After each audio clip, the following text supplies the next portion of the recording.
వాక్యంలో ఒక మాట చదువుకొని సాక్ష్యము ఒక 15 నిమిషాలు ముగించేసుకుందాం.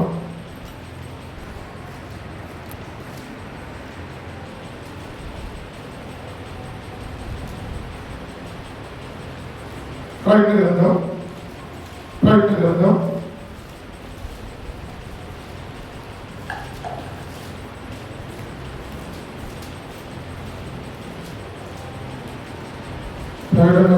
3వ అధ్యాయము 15వ వచనం. ప్రకటన గ్రంథం 3వ అధ్యాయం 15వ వచనం అందరం కలిసి చదువుకుందాం. 15, 16 వచనాలు అందరం కలిసి చదువుకుందాం. నీ క్రియలను నేను ఎరుగుదును, నువ్వు చల్లగానైనను వెచ్చగానైనను లేదు. నీవు చల్లగానైనను వెచ్చగానైనను ఉండినా లేదు. నీవు వెచ్చగానైనను చల్లగానైనను ఉండక నిలువెచ్చనగా ఉన్నావు కనుక నేను నిన్ను నా నోటి నుండి భూమి వేయను ఉద్దేశించుతూ ఉన్నాను. వ్యవసాయం చిన్న ప్రార్థన చేసుకుందాం. ప్రేమ తండ్రి, పరిశుద్ధులైన దేవా, ఈ సమయంలో వాక్య భాగాన్ని బట్టి వందనములు దేవా. నేను మీ బిడ్డలతో సాక్ష్యాలు పంచుకుంటుండగా దేవా, మీరు నాలో జరిగించు వచ్చినటువంటి కార్యములు వారితో పంచుకుంటుండగా నేను మా మాటలు వచ్చి దేవా, మేమందరం ఒకరినొకరు తెచ్చుకోవడానికి మీరే మాకు సహాయపడుతున్నారు. వందనాలు చెల్లించుకుంటూ యేసు ప్రభు నామమున ప్రార్థించి వేడుకుంటున్నాం తండ్రి. ఆమేన్. సాక్ష్యం ఎందుకు చెప్తారంటే మనం మన జీవితాల్లో ఒకరిని ఒకరు పురికొల్పుకోవడానికి కదా. ఒకరి జీవితాన్ని బట్టి ఇంకొకరి జీవితాన్ని మరి పురికొల్పుకోవడానికి కొరకు చిన్న చిన్న సాక్ష్యాలు మనం పంచుకుంటూ ఉంటాం. కాబట్టి 2005వ సంవత్సరంలో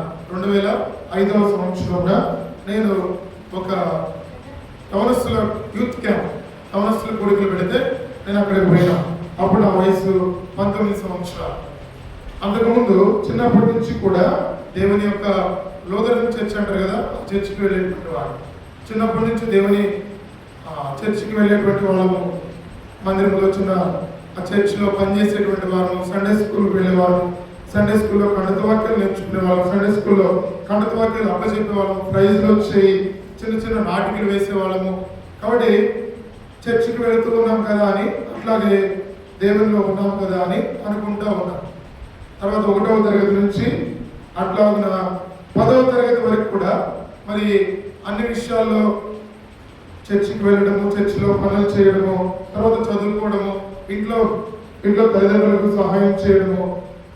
మరి సెలవు దొరికితే ఇంట్లో తల్లిదండ్రులకు సెలవు రోజున వారితో పాటు కలిసి పొలం పనికి వెళ్ళి మిరపకాయలు కోసేదానికి, పత్తి ఉంటే పత్తి తీస్తాం కదా, పత్తి చేలు తెలుసు కదా, పత్తి తీయడానికి, మిరపకాయలు వేయడానికి, తర్వాత మొక్కజొన్న కండీలు ఉన్నాయి కదా, మొక్కజొన్న పొత్తులు అంటారు కదా, అవి కూడా ఆ పొలంలోకి వెళ్ళి వాటిని తీసేదానికి వాళ్ళ తల్లిదండ్రులు ఏ పనికి వెళ్తే ఆ పనికి సెలవు వచ్చిందంటే స్కూల్కి తీసుకొని పోయి వారితో పాటు ఆ పనులన్నీ చేసేవారు.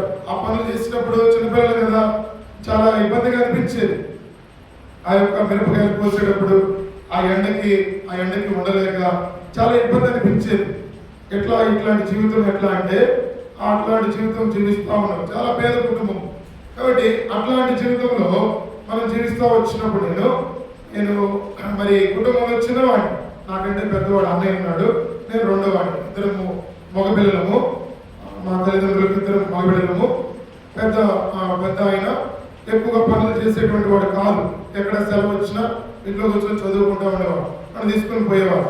ఇట్లాగూ అక్కడ శరీర సంబంధమైన జీవితంలో కూడా దేవుడు కొన్ని పాఠాలు చిన్నప్పటి నుంచే నేర్పించడము, కుటుంబ బాధ్యతలు నేర్పించడము, ఖాళీ సమయాల్లో పనిచేసి ఆ వచ్చిన డబ్బులు తల్లిదండ్రులకు ఇవ్వడము, అట్లాంటి చిన్న చిన్న బాధ్యతలు చిన్నప్పటి నుంచే దేవుడు నేర్పిస్తూ వచ్చినాడు.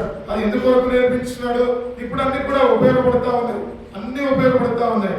ఆడవాళ్ళ మన జీవితాల్లో అట్లా దేవుడు ముందే ప్రణాళిక కలిగి ఉంచాడు. ఆ ప్రణాళికను వచ్చి దేవుడు మనలను ఈ లోకంలో నలగొడతా ఉంచాడు. నా జీవితంలో కూడా అట్లాంటి పరిస్థితిలో కూడా వచ్చినప్పుడు దాదాపు 10వ తరగతికి వచ్చిన తర్వాత ఏం జరిగిందంటే ఒక చిన్న యాక్సిడెంట్ జరిగింది. మా యొక్క పెద్దమ్మ వాళ్ళ ఊరు వెళ్ళినాం, గుంటూరు దగ్గర కొమ్మూరు గ్రామం 30 కిలోమీటర్లు ఉంటుంది. గుంటూరు సిటీ నుంచి 30 కిలోమీటర్లు ఉంటుంది. అక్కడ నుంచి ఎండాకాలం సెలవులు ఇస్తే ఇట్లా సమ్మర్ హాలిడేస్ ఇచ్చినప్పుడు 8వ తరగతి 9వ తరగతి అట్లా సెలవుల్లో వెళుతూ ఉండేవారు. వాళ్ళ దగ్గరికి వెళ్ళి పొలం పనులు చేసేటువంటి వారు. వాళ్ళు చక్కగా ఇంటికి వచ్చినప్పుడు బట్టలు పెట్టి డబ్బులు ఇచ్చి పంపించేవారు. ఒకసారి 10వ తరగతికి వచ్చిన తర్వాత కూడా 10వ తరగతి పరీక్షలు అయిపోయినాయి. తర్వాత ఎండాకాలం సెలవులు ఇచ్చినారు.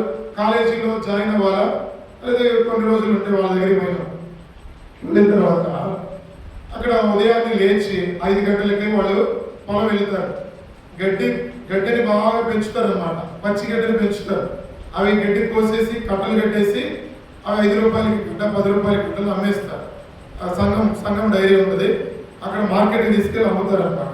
వాళ్ళతో పాటు వాళ్ళు కోసిన గడ్డి అంతా కూడా కట్టలు కడితే నెత్తి మీద పెట్టుకొని మేము 1 కిలోమీటర్ దూరంలో పొలం ఉంటుంది, ఇక్కడ రోడ్డు ఉంటుంది. నేను మా చెల్లెలు వాళ్ళు మేము ఆ గడ్డంతా మోసుకొని రోడ్డు మీద వేసేవాళ్ళం. ఎందుకు చెప్తామండి, అదంతా నలగొడతా ఉన్నాడు దేవుడు. తీసుకొచ్చిన అట్లా పొలం పని చేస్తూ ఉంటే ఒకరోజు పొద్దున్న 5:30 గంటలకు ఆ పొలానికి వెళ్తూ ఉంటే 5:30 ఆ ప్రాంతంలో ఏదో కొత్తగా కొన్నారు లారీ ఒకటి, కూరగాయలన్నీ మోసుకొని ఆ లారీ వస్తూ ఉంది. ఎద్దుల బండి అనమాట, ఒంటి ఎద్దు బండి తెలిసే ఉంటుంది మనకు. ఒకటే ఎద్దు ఉంటుంది, ఆ యొక్క లోడ్ లాక్కెళ్ళిపోతూ ఉంటుంది. అట్లా మేము ఆ ఎద్దుల బండి మీద కూర్చొని వెళ్తూ ఉంటే స్పీడ్గా లారీ వచ్చేసి ఆపోజిట్లో గుద్దేసేసి, అది గుద్దడం అట్లా కళ్ళు తెరిచి చూసినా కానీ తర్వాత ఏం జరిగిందో మనకు తెలియదు. అట్లా అందరికీ దెబ్బలు తగులుతూ వచ్చినాయి. ఆ యొక్క ఎద్దు స్పాట్లో చనిపోయింది. లారీ కిందకి వెళ్ళిపోయింది ఎద్దు లారీ కిందకి వెళ్ళిపోతే లారీ కింద ఎద్దు కింద మేమున్నాం. నేను మా పెద్దమ్మ వాళ్ళ కొడుకు, మేమిద్దరం ఉన్నాం. దేవుడి యొక్క ప్రణాళికలో ఉన్నాము కాబట్టి దేవుడు ఆయన రక్షిస్తూ వచ్చినాడు. ఎద్దు చనిపోయింది. ఎద్దు కనుక మామూలు పట్టుకు వెళ్ళిపోతే ఆ లారీ కింద చక్రాల కింద మేము చనిపోయేవాళ్ళం, నేను మా బ్రదర్. మాకు ఎక్కువ దెబ్బలు తగులుతూ వచ్చినాయి, గాయాలు అవుతూ వచ్చినాయి. మా బ్రదర్కి అక్కడ పొడి చేయి ఇరిగిపోయింది. అట్లా జరుగుతూ వచ్చినాయి. ఆ యొక్క లారీ కుంటలో కూరుకుపోయింది అనమాట. ఈ తర్వాత హాస్పిటల్కి వెళ్ళినా దాంతో ఒకే బాగైపోయింది. అక్కడ దేవుడు మాట్లాడుతూ ఉన్నాడు, చల్లగానైనా ఉండు, వెచ్చగానైనా ఉండు. ఉంటే దేవుల్లో ఉండు, లేకపోతే లోకంలోనైనా ఉండు. అటు ఇటు రెండు పడవల మీద కాలేసి జీవించొద్దు. నేను మందిరానికి మరి ఎప్పుడు కూడా మందిరం మానలేదు, మేము అప్పుడు రక్షణ పొందలేదు. అయినా మందిరం మానకుండా ఉపవాస ప్రార్థనలకు వెళ్ళేది, లేకపోతే సంఘంలోకి వెళ్ళి పాటలు పాడేది, కంజర్లు కొట్టేది, సువార్తలకు వెళ్ళేది. వాళ్ళతో పాటు అన్ని పనులు చేసేటువంటి వారు. కానీ నాకేం లేదు, మారు మనస్సు లేదు, రక్షణ పొందలేదు, నా బ్రతుకును దేవునికి ఇవ్వలేదు, నేను మార్చుకోలేదు. ఇంట్లో మందిరానికి వస్తా ఉంటే ఇంకదే మారు మనసు అనుకున్నా, ఇంకదే దేవుడిని నమ్ముకోవడం అనుకున్నా. కానీ ఎంత వాక్యం చెప్పినా కూడా ఏం కాదులని అలా జీవిస్తా ఉన్నాను. యాక్సిడెంట్ ద్వారా దేవుడు అట్లా చెప్పినా కూడా అప్పటికి కూడా మారలేదు. 10వ తరగతి అయిపోయింది, ఇంటర్మీడియట్ 2 సంవత్సరాలు చదివిన తర్వాత డిగ్రీకి వచ్చిన తర్వాత మొదటి సంవత్సరం అయిపోయింది. ఇక 2వ సంవత్సరంలో 2005లో డిగ్రీ 2వ సంవత్సరం చదువుతూ వచ్చిన. ఆ టైంలో ఇక అంతవరకు ఎన్నోసార్లు వాక్యం వింటా ఉన్నాము, సేవకులు చెప్పినారు, విశ్వాసులు చెప్పినారు, ఎంత చెప్పినా కూడా వాక్యం వింటాం. చివరకు 2005లో యూత్ క్యాంప్ పెడితే ఆ యవనస్తుల కోడికి నేను పోయినా గుంటూరులో. అక్కడ సియోను ప్రార్థనా మందిరం అని అక్కడ ఉంది. పాల్ సుధాకర్ గారు అక్కడ వాక్యం చెప్పడానికి వచ్చినాడు. అక్కడ మరి 3 రోజులు కూడికలు అయితే మా ఊరు నుంచి బ్యాగులు 2 జతలు బట్టలు పెట్టుకొని అక్కడ ఉన్నటువంటి సేవకుడు జెర్మియా పాస్టర్ గారిని జెర్మియా గారని పెద్దవారి వారు అక్కడ మందిరం ఉంటుంది. మా ఊరికి అక్కడ వాళ్ళకు కూడా తెలుసు. 2 కిలోమీటర్ల దూరంలో మా ఊరికి 1 కిలోమీటర్ దూరంలో మందిరం ఉంది. అక్కడ మందిరానికి సైకిల్ వేసుకొని రోజు మందిరానికి పోయేవాడు. అక్కడ అంకులు గుంటూరు రక్షణ పొందినావా, మారు మనసు పొందినావా అని ప్రతిరోజు అడిగేవాడు. లేదు అంకులు అనేవాడు. ఇక్కడ యూత్ మీటింగ్ జరుగుతుంది, అక్కడికి పోండి అనేవాడు. ఇప్పుడు చెప్తా ఉన్నా చూడండి, దేవుని ప్రణాళిక ఎట్లా అంటే, యూత్ మీటింగ్ వెళ్దామంటే నేను మా ఫ్రెండ్ వెళదామని ఎవిడెన్షన్ మోషాన తెలిసి కదాక, మోషాన వాళ్ళ 2వ కుమారుడు ఆయన నేను ఇద్దరు మందిరానికి పోతా ఉన్నాం ఫ్రెండ్స్గా. పోతే అంకుల్ యూత్ మీటింగ్కి వెళ్ళమన్నాడు. మా దగ్గర 30 కిలోమీటర్లు వెళ్ళడానికి డబ్బులు లేదు, ఇంట్లో కూడా డబ్బులు ఇచ్చేస్తూ ఉంది లేదు, వాడికి కూడా తెలియదు యూత్ మీటింగ్ వెళ్ళాలంటే. మా దగ్గర డబ్బులు లేదు, వెళ్ళడానికి రావడానికి దగ్గరగా 30-40 రూపాయలు ఛార్జ్ అవుతుంది. ఆ టైంలో 2005లో మా దగ్గర లేవు. సరే అన్నాం, సరే అని ఇంటికి వచ్చినాం, ప్రార్థన చేసుకున్నాం, రేపు వెళ్ళాలి. తర్వాత మళ్ళీ సాయంత్రం మీటింగ్ ఉండే మేము పోతే అంకుల్ బండి వేసుకుని మా ఇంటికి వచ్చినాడు. అన్నీ రెడీ చేసుకున్నావా, 2 రోజులు బట్టలు పెట్టుకున్నావా, ఇంట్లో అమ్మ నాన్నకి చెప్పినావా, అగ్నేశ్వర్ కూడా వస్తున్నాడు, మీ ఇద్దరు కలిసి వెళ్ళాలా, ఇంకెవరైనా వస్తే పోతారా. అప్పటికి సరే అంటున్నాం, డబ్బులు లేవు అంకులు, వెళ్ళలేము అంకులు అని చెప్పట్లే. అంకుల్ ఏం చేస్తున్నాడంటే ఆయన దేవుడు తెలుసు కదా, అక్కడ బండి మా ఇంటి దగ్గర పెట్టేసి సరే ప్రార్థన చేసి నేను వెళ్ళిపోతా, తర్వాత మీరు వెళ్ళండి అని చెప్పినాడు. సరే నేను ప్రార్థన చేస్తూ ప్రార్థన అయిపోయిన తర్వాత అంకుల్ మెల్లగా జేబులో డబ్బులు పెట్టినాడు. ఏంటి అంకుల్ అని అంటే, మీరు వెళ్ళి రావడానికి ఛార్జీలకు డబ్బులు ఇస్తున్నా, మీరు పోయి రండి మీ ఇద్దరు అని చెప్పినాడు కదా. మేము అనుకుంటా ఉన్నాం, దేవుడా మరి అంకుల్ వెళ్ళమంటున్నాడు, మా దగ్గర డబ్బులు లేవు, మారు మనసు పొందడానికి తీర్మానం చేసుకోమంటున్నాడు, అక్కడ వాక్యం బాగా చెప్తారంట, ఆ యవనస్తులు చాలా మంది వస్తారంట, సరే పోదాం కానీ డబ్బులు లేవని ఆలోచన చేస్తే ఇక దేవుడు అంకుల్ ద్వారాగా ఆ జేబులో డబ్బులు పెడితే ఇక ఆయన నేను ప్రార్థన చేసుకొని పోయేటప్పుడు మా అన్నయ్య, సొంత అన్నయ్య, అంతకుముందు మారు మనసు పొందినాడు, నా కొరకు ప్రార్థన చేస్తున్నాడు, మా ఇంట్లో వారి కొరకు ప్రార్థన చేస్తున్నాడు, రక్షణ కొరకు. ఇక ఇట్లా నేను పోతున్నానంటే సరే పోయి అక్కడ తీర్మానం చేసుకుంటా, మారు మనసు పొందడానికి తీర్మానం చేసుకొని ఇంటికి వచ్చినప్పటికీ మారు మనసు పొంది రావాలా, నీ ప్రభుకి నీ హృదయం ఇచ్చి రావాలా, నీ పాపములను ఒప్పుకోవాలా అని ఇట్లా చెప్పినాడు.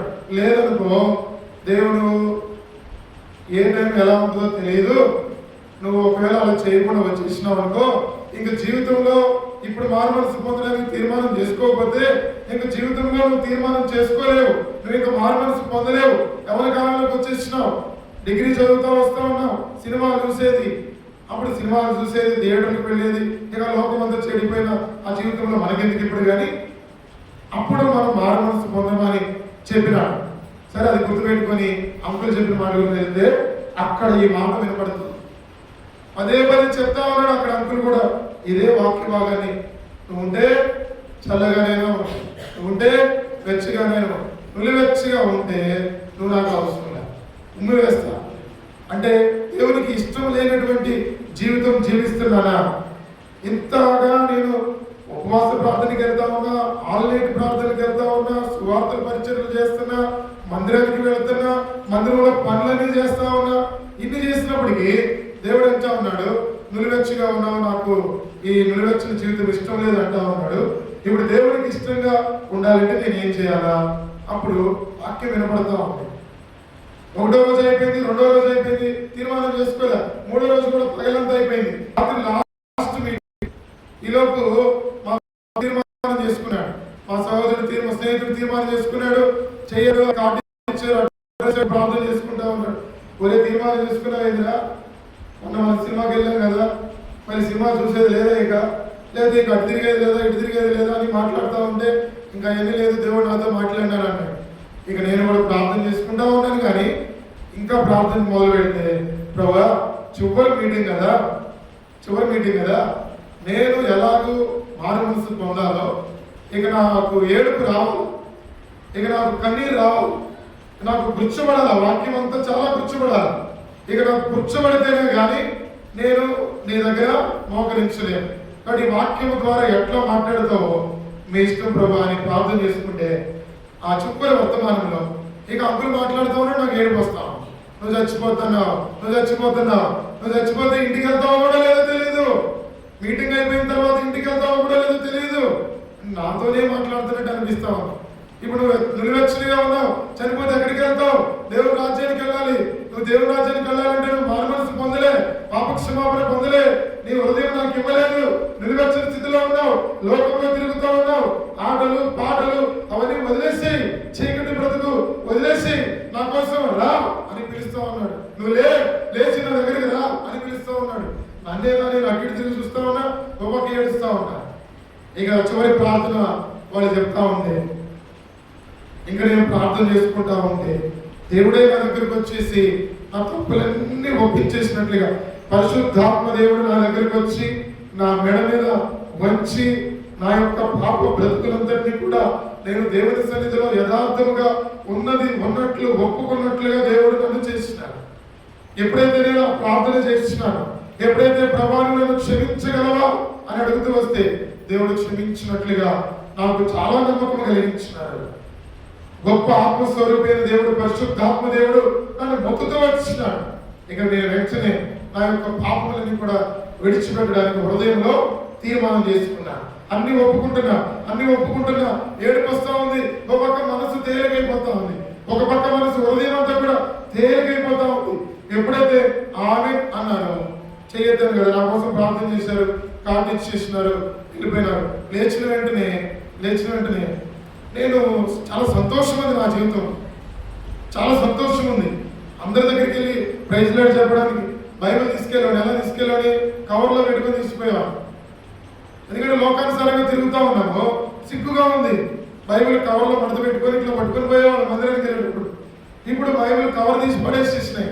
ఇక బైబిల్ పట్టుకున్నా, ఇక మందిరం అయిపోయింది, ప్రార్థన చేయించుకున్నాము, బస్సులో వెళ్తా ఉన్నాము ఇంటికి. రాత్రి 9:30, 10 అవుతా ఉంది. ఎప్పుడు బైబిల్ చేసి బస్సులో చదివింది ఎప్పుడూ లేదు. ఇక నా మనసు మారిపోయింది. వాళ్ళతో వీళ్ళతో మాట్లాడటం నాకు ఇష్టం అనిపించట్లే. బైబిల్ తెరిచేసి వాక్యం చదువుతున్నా. అప్పుడప్పుడు బైబిల్ పట్టుకొని వెళ్ళాం, కానీ మందిరం బస్సుల్లో బైబిల్ ఓపెన్ చేసి చదవాలంటే సిగ్గు అనిపించేది. అందరూ చూస్తున్నారు కదా అని కొంచెం సిగ్గుగా, కొంచెం అవమానం. అట్లాంటిది ఎవరు చూస్తే నాకేదో అనిపిస్తూ ఉంది. వాక్యం చేసినా, చదువుకుంటున్నా, కొంచెంసేపు పాటలు పాడుకుంటా ఉన్నా, సంతోషంగా ఇంటికి వెళ్ళిపోయినా. అట్లాగా దేవుడు నన్ను రక్షించినాడు. తర్వాత తెల్లవారి అంకుల్ దగ్గరికి వెళ్ళి చెప్పినప్పుడు అంకుల్ కూడా చాలా సంతోషించినాడు. ఇక నా కొరకు ప్రార్థన చేస్తూ వచ్చినాడు. సంఘము మా కొరకు ప్రార్థన చేస్తూ వచ్చి తర్వాత 2 వారాలు అయిపోయింది. 3వ వారం ఆరాధన చేయమంటా ఉన్నారు. ఆరాధన చేయమంటే నేను ప్రార్థన చేసిన, నేను యేసుప్రభు నామమున వేడుకుంటున్నాను తండ్రి, యేసుప్రభు నామమున వేడుకుంటున్నాను తండ్రి అంటున్నా. కాదు ఇట్లా అని సేవకుడు నాకు చెప్పినాడు. విశ్వాసులు కూడా ఎట్లా చేయాలా, ఎట్లా నేర్చుకోవాలని. అక్కడ నేను తరగతి పొందడం స్టార్ట్ అయితే ఎలా ఆరాధన చేయాలి, ఎలా ప్రార్థన చేయాలి, సంఘ ప్రార్థనలో ఎలా ప్రార్థన చేయాలి. ఇక నేను మొదలు పెడితే మేము వెళ్ళే మందిరంలో మొట్టమొదటి ఆరాధన చేసేది నేను. సండే స్కూల్ టీచర్ తర్వాత బ్రదర్స్ లో మొట్టమొదటి ఆరాధన చేసేది నేను, ప్రార్థన చేసేది కూడా నేను. అంటే దేవుని పట్ల అంత ఆసక్తిగా దేవుడు నా జీవితాన్ని మార్చివేసినాడు. ప్రార్థన చేయకపోతే నేను ప్రార్థన చేయకపోతే నాకు ఏదో అనిపించేది. నేను ఆరాధన ఎత్తుకొని ఆరాధన చేయకపోతే నాకు ఏదో అనిపించేది. కానీ అక్కడ ఉన్నంత కాలం కూడా, ఆ పెద్దవారిపాలెం మందిరంలో ఉన్నంత కాలం కూడా మొట్టమొదటి ఆరాధన, మొట్టమొదటి ప్రార్థన చేసేది. మందిరంలోకి వెళ్ళేది, అక్కడ అంకులకి సహాయపడేది. జర్మీ అంకుల్ అన్నమాట. ఆయన ఇప్పుడు రేణిగుంటలో చేస్తారు, కడప సైడ్ చేస్తూ ఉన్నాడు. ఆ అంకుల్ దగ్గర అంకుల్ ఎప్పుడు ఆంటీ ఒకవేళ ఊరు వెళ్తే మా ఇంటి దగ్గర నుంచి నన్ను పిలిచేవాడు, నా దగ్గర తోడు కొడుకు అనేవాడు. దేవుడు అట్లా ప్రణాళిక ఏర్పాటు చేసినాడు. అంకులు ఉదయాన్నే లేచి కుటుంబ ప్రార్థన చేసేవాడు. నేను మళ్ళీ లేచి కుటుంబ ప్రార్థన చూసుకొని, అంకులకి కావాల్సిన ఏమన్నా కావాలంటే చూసుకొని మందిరంలో అక్కడి నుంచి సైకిల్ వేసుకొని మా ఇంటికి వెళ్ళి మళ్ళీ ఇంట్లో కావాల్సిన వస్తువులు ఏమైనా కావాలో తీసుకొచ్చి స్నానం చేసి కాలేజీకి వెళ్ళేవాడు. ఆ 2-3 గంటల్లో అంకుల్ 5:30కి లేచేవాడు. ప్రార్థన చేయడం కూడా నేను అంకుల్ దగ్గర నేర్చుకున్నాను. ఎట్లా అంటే ఒక్కోసారి నేను పడుకుంటే నన్ను లేపేవాడు కాదు, హార్మోని తీసుకొని పాట పాడేవాడు.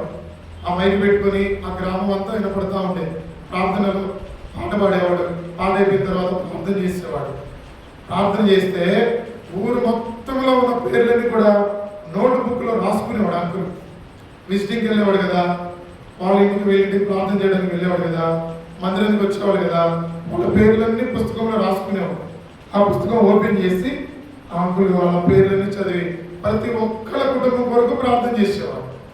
ఇక అట్లా ప్రార్థన అంటే ఇలా చేయాలా అలా చేయాలని నేర్చుకుంటా వచ్చి అంకుల్ దగ్గర. ఇక అన్ని విషయాల కొరకు ఎలా ప్రార్థన చేయాలో చెప్పేవాడు కుటుంబ ప్రార్థనలో.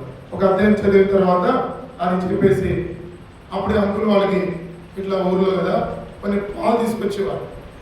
ఆంటీ లేదని టీ పెట్టుకోవడానికో పాలు తాగడానికో 1 లీటర్ పాలు తెచ్చేవాడు. నేను ఈలోపు వాక్యం చదువుకుంటే అంకుల్ పోయి పాలన్నీ కూడా కాసి గ్లాసులో కొంచెం పంచదార వేసుకొని కలిపి ఆ గ్లాస్ నిండా పాలు తీసుకొచ్చి నాకు ఇచ్చేవాడు. అంకుల్ కొన్ని దాకా నాకు ఇచ్చేసేవాడు. అంటే అంకుల్ కూడా ప్రేమించేవాడు. ఆ ప్రేమకు మనం ఏం చేస్తామంటే ఈ మందిరానికి అలవాటు అయిపోతాం. అంటే ఆయన తిండి పెట్టేదాని గురించి అని కాదు, సేవకుడు ఎందుకు ప్రేమిస్తాడంటే ఆయన ఎలా పోషిస్తాడంటే వాక్యం ద్వారా, ప్రార్థన ద్వారా ఇలాంటివన్నీ కూడా నేర్చుకోవాలని ఇంట్రెస్ట్ పుట్టేది అనమాట, ఆసక్తి పుట్టేది. మందిరంలోని అంకుల దగ్గరే ఉండాలనిపించేది. కాబట్టి తర్వాత చదువు నిమిత్తము ఒక సంవత్సరం అయిపోయింది. చదువు నిమిత్తము నేను కాకినాడ ప్రాంతానికి వెళ్ళిపోయాను. ఎంఎస్సీ చదవడానికి కాకినాడ ప్రాంతానికి వెళ్ళిపోయాను. ఇప్పుడు బాప్తిసం తీసుకోలేదు. మారు మనసు పొందినాను. అంకుల్ దగ్గర ఏం నేర్చుకోవాలో అవి నేర్చుకున్నాను. అంకుల్ కూడా కొంచెం బాధపడి ఇక్కడే ఉండొచ్చు కదా అన్నాడు. నాకు వెళ్ళాలని లేదు అంకుల్ అన్నా. ఆయన దేవుని చిత్తం కొరకు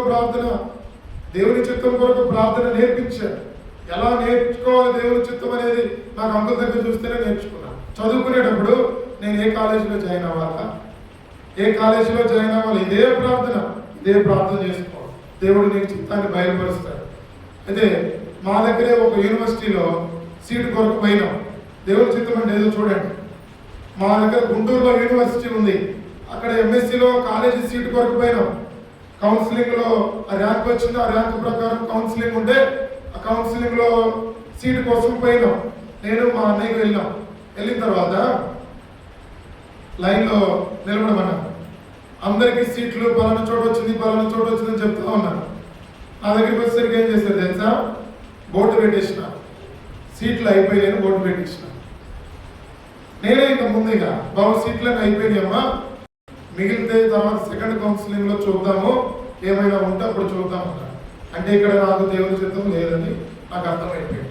ఇంటికి వచ్చేసిన ప్రార్థన చేసుకుంటున్నా. మనసు పొందినాం కదా, ఇక ఎప్పుడు ప్రార్థనలోనే దేవుని చిత్తమే. ప్రార్థన చేసుకుంటున్నా. తర్వాత వైజాగ్లో ఆంధ్ర యూనివర్సిటీ ప్రాంతానికి పోయినాం. ఆంధ్ర యూనివర్సిటీ ప్రాంతానికి పోవాలంటే దేవుని చిత్తం కావాలి కదా. ఎట్లా దేవుని చిత్తం అని ఇంకా ప్రార్థన చేసుకుంటా ఉంటే సరే ప్రభువానికి బయలుదేరి అంకుల్ ద్వారా ప్రార్థన చేయించుకుని పోతా ఉన్నాం. గుంటూరు దగ్గరికి వచ్చి ట్రైన్ ఎక్కాలి. మా ఊరు నుంచి బస్సు రావాలా, గుంటూరు రైల్వే స్టేషన్కి రావాలి. 30 కిలోమీటర్లు రావాలి. లాస్ట్ బస్సు దొరికింది. అది మా ఇంటి దగ్గర నుంచి నందిపాడు అనే ప్రాంతానికి వస్తే బస్సు దొరుకుతుంది. మేము లేట్ అయిపోతే ఎట్లా బస్సు దొరికింది. ఇప్పుడు ట్రైన్ టైం అయిపోతుంది, బస్సులోనే ట్రైన్ టైం అయిపోతుంది. ఉంటే పోదాం, లేకపోతే వెళ్ళిపోదాం, దేవుని చిత్తం కాదని అనుకుని బస్సులో నేను మా బ్రదరు మా అన్నయ్య ప్రార్థన చేసుకుంటా పోతా ఉన్నాం. పోయేసరికి రైల్వే స్టేషన్లో ప్లాట్ఫామ్ టికెట్ తీసుకుంటే అమ్మ ఈ ట్రైన్ ఉందా పోయిందని అడిగితే ఈ ట్రైన్ 1.5 గంటల లేట్ వస్తుందని చెప్పాను. మేము ఎంతో ఆశ్చర్యపోయినాం. టైం 10:30కి రావాల్సింది 10:30 దాటిపోయింది, 11 అయిపోయింది, 12:30కి వస్తుంది రాత్రి అని చెప్పినారు. అంటే ఇక దేవుని చిత్తం ఉంది అనుకుని అట్లా ప్రార్థన చేసుకుంటాం. వెళ్ళిపోయిన తర్వాత అక్కడ సీట్ వచ్చింది, పలానా చోటు వచ్చింది, అది తీసుకున్నాం. ఇంకోటి ఉంది ఇక్కడ, మళ్ళీ రిటర్న్ రావాలి కదా, మళ్ళీ ఇంటికి రావడానికి ఆ యూనివర్సిటీలో సీట్ వచ్చిన తర్వాత మళ్ళీ నేను ఇంటికి రావడానికి రైల్వే స్టేషన్కే రావాలి వైజాగ్. ఆ ట్రైన్ 5:30కి ట్రైన్ అంట. 5:30కి ట్రైన్ ఏదో ఉంటుంది. ఎక్కడికి పోవాలంటే నాకు ఎక్కడైతే కాకినాడ సీట్ వచ్చిందో అక్కడికి పోవాలి. ఆ ట్రైన్ కోసం ఎక్కడానికి పోతా ఉంటే యూనివర్సిటీలో ఒక ఆయన పరిచయం అయినాడు. ఆయన ట్రైన్లో ఉన్నాడు. ఫోన్లు లేవు, ఏమి లేవు. ఆ టైంలో ఫోన్లు లేవు, కాయిన్ బాక్స్లే ఉన్నాయి. ఆయన నెంబర్ కూడా నాకు లేదు. సరే బస్సులో వెళ్తా ప్రార్థన చేసినప్పుడు టైం అయిపోయింది, నేను ఆ ప్రాంతానికి వెళ్ళడం మీ చిత్తమైందే, ట్రైన్ ఆపండి కొంచెం అని చెప్పి ప్రార్థన చేసుకుంటా పోయి 5:30 వరకు బయలుదేరవలసిన టైం. నేను ప్లాట్ఫామ్ మీదకి వెళ్ళి ఆ టైంలో వెళ్ళిపోయింది. అక్కడ సేవకుడికి ఫోన్ చేసి మాట్లాడితే సేవకుని దగ్గర ఉన్నా. దాదాపుగా జీవితం అంతా కూడా సేవకుల దగ్గరే నడిచిపోయింది, మందిరంలోనే నడిచిపోయింది. నా చదువు కూడా చదువుకుంటాము, మందిరంలో సేవకులకి సహకారులుగా ఉండడము, సేవకులు వాళ్ళతో ప్రాంతాలకి ఉంటే వాళ్ళతో వెళ్ళిపోవడము, రాసున్నప్పుడు మానేసి దేవుడు అక్కడికి వెళ్ళిన తర్వాత బాప్తిసం తీసుకోవడానికి అక్కడ దేవుడు సహాయిస్తున్నాడు. అక్కడ మా ఊళ్ళో నేను మానవ సుమతి వచ్చినాము. ఆ ప్రాంతానికి వెళ్ళిన తర్వాత అక్కడ బాప్తిసంలో సాక్ష్యం ఇచ్చాక అందరూ కూడా దుప్పట్లు ఇట్లా కప్పేసి బాప్తిసంలో తొట్టిలో మునిగిన తర్వాత బయటకు వస్తారు కదా, అందరూ ఇట్లా కప్పేసి తీసుకొస్తున్నారు. మా తల్లిదండ్రులు వారు అన్నలు అందరూ ఉంచా ఉన్నారు. నాకు ఎవరు లేరు కదా, దూర ప్రాంతం చదువుకోవడానికి పోయినా సేవకుడు చెప్పినాను, నేను బాప్తిసం తీసుకున్నానని చెప్పిన వాళ్ళందరూ బట్టలు తీసుకొని వచ్చినారు. అందరూ చక్కగా తల్లిదండ్రులు వచ్చినారు, అందరూ అన్నదమ్ములు వచ్చినారు, సహోదరులకైతే అక్కలు వచ్చినారు, అందరూ ఉన్నారు. ఇక నా వంతు వచ్చినప్పుడు నేను ప్రార్థన చేసుకుంటా ఉన్నా. నేను వద్దా ఉంటే ఒక సేవకుడు వచ్చినాడు. సేవకుడు వచ్చి చక్కగా దుప్పటి కప్పేసి తీసుకొచ్చి కూర్చోబెట్టినాడు. చూసారా, దేవుడు మనల్ని విడిచిపెట్టేవాడు కాదు. నిన్ను ఎన్నడూ ఎడబాయను, నిన్ను విడవను, దిగులు పడవద్దు, ధైర్యంగా భయపడవద్దు అని దేవుడు మాట్లాడుతూ ఉండేవాడు. చక్కగా సేవకుడు తీసుకొచ్చి కూర్చోబెట్టిన తర్వాత ప్రార్థన అయిపోయింది. అక్కడ నుంచి 2 సంవత్సరాలు ఆ మందిరంలోనే ఉంటూ, పక్కన హాస్టల్లో ఉంటూ, మందిరానికి వస్తూ హాస్టల్లో ఉంటూ చక్కగా అక్కడ కూడా నేను నేర్చుకున్నది ఏంటంటే, మొట్టమొదటి ఆరాధన నాదే, మొట్టమొదటి ప్రార్థన నాదే. మొట్టమొదటి ప్రార్థన నేనే చేయాలా, మొట్టమొదటి ఆరాధన నేనే చేయాలా. 2 యవనస్తులు ఉండేవాళ్ళం, బాగా కలిసి ఉండేవాళ్ళం. మేము ఏం చేసేవాళ్ళం అంటే, పొద్దున్నే వచ్చేవాళ్ళం, చాపలు వేసేవాళ్ళం, మందిరం అంతా తుడిచేసి చాపలు వేసేవాళ్ళం. వేసిన తర్వాత ఆరాధన మధ్యలో వంట చేసేవాళ్ళం కాదు. అక్కడ సేవకుడు అట్లా చేయనిచ్చేవాడు కాదు. పొద్దున్నే 6 5 లేవాలి. ఒక సహోదరులు ఎవరో ముస్లిం 2 మందిరంలో పడుకునేవాళ్ళు. వాళ్ళ కూరగాయలు ఇస్తే మెల్లగా తరిగేవాడు. మేము ఈలో ఇట్లు వెలిగించేసి అన్నం వండేసేవాళ్ళం. తర్వాత వాళ్ళు కూరగాయలు ఇస్తే కూర సాంబార్ చేసేసేవాళ్ళం, రసం చేసేసేవాళ్ళం. అన్నము రసము సాంబార్ 3 చేసేవాళ్ళం. 9 మొత్తం కంప్లీట్ చేసుకునేవాళ్ళం. దీనికంటే ముందు 6 గంటలకి సేవకుడు ఫ్యామిలీ ప్రేయర్ పెట్టేవాడు. అక్కడ సేవకురాల లెక్క వాళ్ళకి 3 పిల్లలు, నేను ఆ బ్రదరు 5, ఇంకో సహోదరి ముస్లాముడు ఉండేది 6. మా 6గురికి ఫ్యామిలీ ప్రేయర్ అయితేనే టీ తాగేవాళ్ళం. ఇంకెవరి పనులు వాళ్ళు చేసి 9 ముగించేసుకునేవాళ్ళం. 9:30కి ఆరాధన వస్తే అక్కడ కూర్చునేవాళ్ళం. ఆరాధన మంచి రేటు వెళ్ళకూడదని ముందే ఆహార పదార్థాలు సిద్ధపరిచాము. అవన్నీ అయిపోయిన తర్వాత ఆ బ్రదరు నేను మళ్ళీ పాత్రలని తోవడము. ఎంత ఎందుకు చెప్తున్నానంటే, నా గురించి గొప్ప కాదు కానీ మనం నేర్చుకునే సంగతి చెప్తాం. దేవుని మందిరంలో పని చేయాలా, దేవుని మందిరంలో మనం ఓడవాలా, చేపలు వేయాలా, దేవుని మందిరంలో ఏ పనైనా చేయాలి. చెప్పులు స్టాండ్ దగ్గర ఉండే వాళ్ళము, బాత్రూంలో కడిగేటువంటి వాళ్ళము, మందిరంలో పాత్రలను శుభ్రపరిచి సాయంత్రమే మొత్తం బోర్లింగ్ చేసి ఎండబెట్టేసి సాయంత్రం ఇంకా హాస్టల్కి వెళ్దామంటే, హాస్టల్కి ఏం పోతారులే, సాయంత్రం కూడా ఎక్కడే తినండి వాళ్ళు మమ్మల్ని బాగా ప్రేమించేవాళ్ళు. అక్కడే తినేసి అక్కడే పడుకునేవాళ్ళు. మందిరంలోనే ఎక్కువ కాలం ఉండేవాళ్ళు. ఎప్పుడు చూసినా పుస్తకాలు తీసుకెళ్లి మందిరంలో చదువుకోవడం, అక్కడే పడుకోవడం. 5th ఫ్లోర్ ఉండేది, అన్న వాళ్ళ కింద ఉండేవాళ్ళు. ఇక అట్లా జీవితం కొనసాగుతూ వస్తే ఆత్మీయంగా ఎలా నేర్చుకోవాలో, ఎలా ఉండాలో, ఆత్మీయంగా అభివృద్ధిలోనికి 30 60 అసలు ఫలింపులోనికి ఎలా రావాలో అక్కడ నేర్చుకుంటా వచ్చిన సువార్తల్లో నేర్చుకుంటా వచ్చిన. అట్లా దేవుడు తన ప్రణాళిక చొప్పున నేను నిన్ను ఏర్పరచుకొని నియమించుకునే వాగ్దానం ద్వారా దేవుడు నువ్వు ఎక్కడికి వెళ్ళినా 2 కొరింథీ 2 ప్రకారంగా రక్షించు పట్ల, నశించు వారి పట్ల క్రీస్తు సువాసనగా ఉండాలి. బాప్తిస్మ వాగ్దానం, రక్షించబడే వారి పట్లను, నశించే వారి పట్లను మేము దేవునికి క్రీస్తు సువాసనై ఉన్నాము అనేటువంటి మాట దేవుడు అక్కడ నాకు వాగ్దానంగా ఇచ్చినాడు. బాప్తిస్మ వాగ్దానం. దాన్ని ఆధారం చేసుకుని ప్రార్థన చేసుకుంటూ వచ్చినప్పుడు దేవుడు ఇక్కడ వరకు తీసుకొని వచ్చినాడు. దేవుడు ఈ విషయాలన్నింటిలో కూడా మారుమనసు పొందడానికి, బాప్తిస్మం తీసుకునేదానికి, నా జీవితం ముందు తర్వాత నా జీవితము ఎలాగనేటువంటిది దేవుడు నాకు అన్ని విషయాలలో బయలుపరుస్తూ వచ్చినాడు. తర్వాత నేను మారుమనసు పొందిన, మా అమ్మ నాయన మారుమనసు పొందినారు, వారు కూడా బాప్తిస్మం సాక్ష్యం ఇచ్చినారు. కొన్ని బలహీనతలు వెళ్తా ఉంటున్నారు, అయినప్పటికీ వారి కొరకు ప్రార్థన చేస్తున్నారు. ఇప్పుడు మా నాన్న బైబిల్ తీసుకొని మందిరానికి వెళ్తే మా అన్నయ్యని, నన్ను మ్యాక్సిమం మా అన్నయ్యని బట్టలు బయట వేసేసేవాడు, నువ్వు ఇంట్లోకి రావద్దని చెప్పేసేవాడు. ఎందుకు?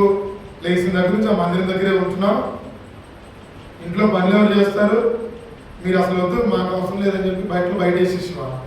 మా అన్న ఇక అలిగేసి మందిరంలోకి వెళ్ళిపోయాడు. మళ్ళీ మా నాన్న తర్వాత రోజు ఎప్పుడుకో 1 గంట తర్వాత అన్నదీని రాని పిలిచేవాడు, అయినా వచ్చేవాడు. ఇక మందిరం ప్రార్థన అంటే మా నాన్నకి విసుకొచ్చేది. వీళ్ళు లేచిన కానీ ఎప్పుడు చదువుతారు, పిల్లలందరూ చదువుకుని ఉద్యోగాలు తెచ్చు, వీళ్ళు లేచిన కాడి నుంచి మందిరం అంటున్నారు, ప్రార్థన అంటున్నారు.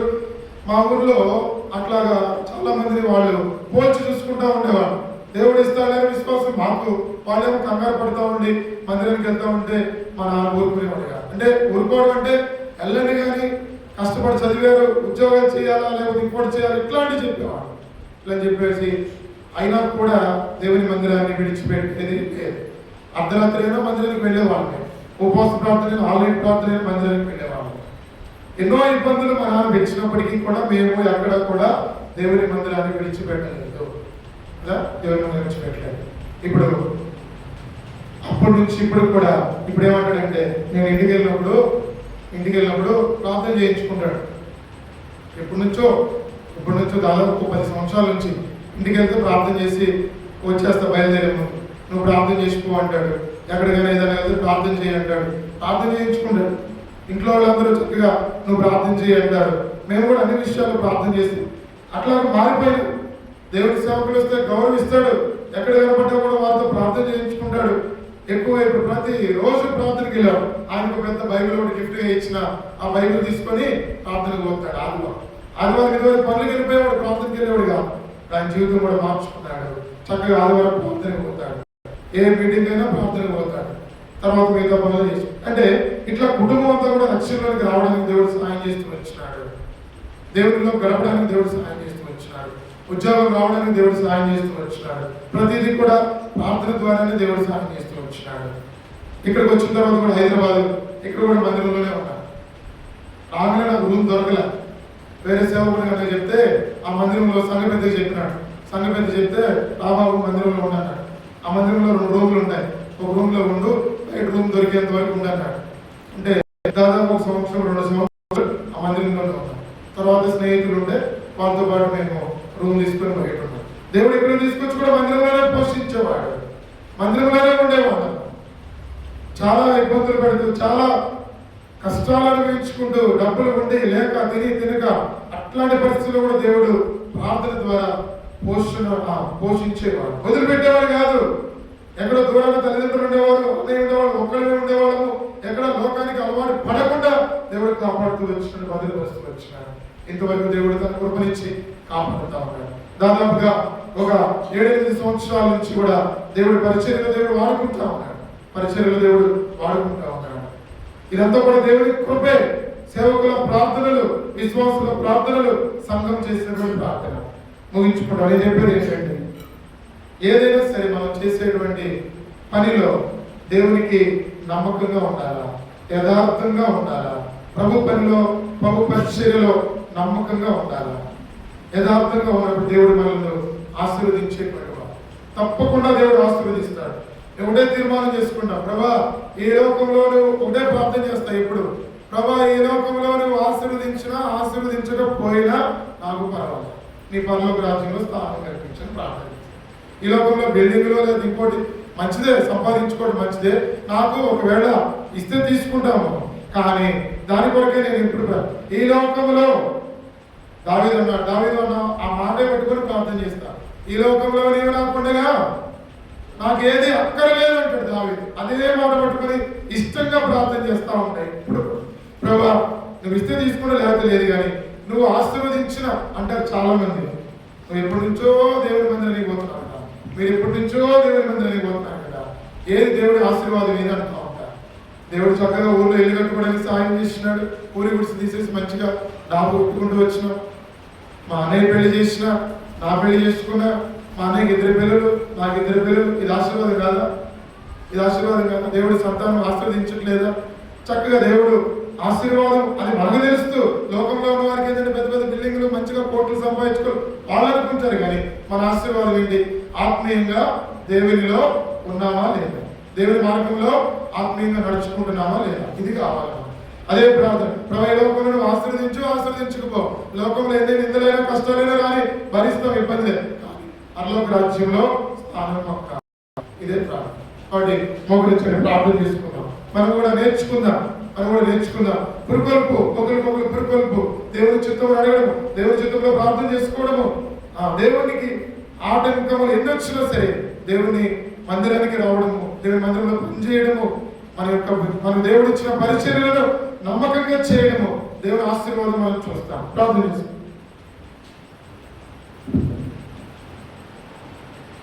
చిన్న మాట సాక్ష్యం వరకు ప్రార్థన చేసుకుని, ప్రేమ తండ్రి, పరిశుద్ధమైన దేవా, ఇంతవరకు మీరు మాకు తోడుగా ఉంటూ వచ్చినారు, మీకు ఎంతో వందనాలు చెల్లించుకుంటున్నాం.